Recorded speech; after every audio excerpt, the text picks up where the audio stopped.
La brute a retiré son armure de fer noir, pesant des milliers de kilos. D'un simple geste, il l'a jetée et a instantanément écrasé une table en pierre à côté. Libéré de cette lourde armure, ses pas sont devenus légers. D'un seul bond, il a atteint le maître de la secte et l'a frappé avec la technique de la serre d'aigle. Le maître de la secte a été repoussé encore et encore. Sans le poids de l'armure, la brute a facilement envoyé le maître dans les airs d'un coup de pied. Le maître a saisi son sabre et a frappé de toutes ses forces, mais le coup a été facilement bloqué par la brute. Puis il a brisé la lame du dragon vert d'un coup de paume. Et tandis que le maître baissait sa garde, il lui a entaillé l'abdomen avec ses doigts. La douleur intense a fait hurler le maître d'agonie. Ensuite, la brute lui a tranché les deux bras, laissant le maître complètement sans défense. Alors que la brute s'apprêtait à porter le coup fatal, je l'ai frappé d'une paume et l'ai envoyé voler. Je suis le plus grand maître d'arts martiaux de New York. Je suis Ip Man. Un jour, j'ai envoyé un homme adulte à des centaines de mètres. D'un seul coup de pied. Ce jour-là, les Japonais organisaient une compétition d'arts martiaux. Leur but était de voler les secrets des arts martiaux anciens. Aucun des grands maîtres chinois n'avait pu les vaincre. Les Japonais se moquaient de nos arts martiaux traditionnels, les qualifiant de simples spectacles. Avant qu'il ait pu finir sa phrase, j'ai bondi sur scène et envoyé le maître japonais dans les airs d'un coup de pied. Le sol sous mes pieds s'est fissuré sous la force de l'impact. En me voyant apparaître,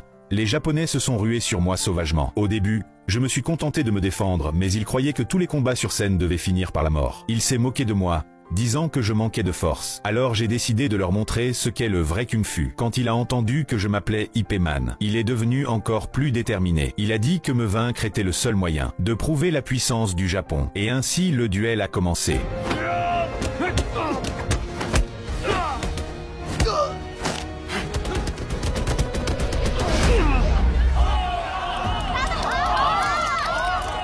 J'ai facilement vaincu les 5 meilleurs maîtres japonais. Ils ont été emmenés devant leur chef, Kawakami de la Société du Dragon Noir. Kawakami estimait qu'ils avaient déshonoré le Japon en perdant contre moi. Alors il a dégainé son katana et les a exécutés sur place. Puis il a déclaré au monde entier que j'avais tué des membres de la Société du Dragon Noir et ils ont commencé à me traquer. Pour survivre, j'ai pris ma femme et nous avons fui. Sous le pseudonyme de Tony, nous sommes allés à la porte du Dragon et du Tigre où le maître de la secte était mon beau-père. Il avait entendu parler de mes exploits à New York, m'a félicité pour mon courage et voulait que je reprenne l'école d'arts martiaux. Mais les disciples n'étaient pas contents. Ils pensaient que je n'étais qu'un lâche caché à New York et indigne de ce titre. Le frère aîné m'a défié, disant que je devais le vaincre pour devenir maître de la secte. D'autres se sont même moqués du maître actuel, prétendant que j'allais simplement m'emparer de la porte du Dragon et du Tigre. Furieux, j'ai envoyé le plus bruyant à 100 mètres d'un coup de pied droit dans le mur. Je leur ai dit: vous pouvez douter de moi, mais manquer de respect au maître de la secte a des conséquences. Voyant ma force, le frère aîné m'a défié. Ce combat était inévitable. Au début,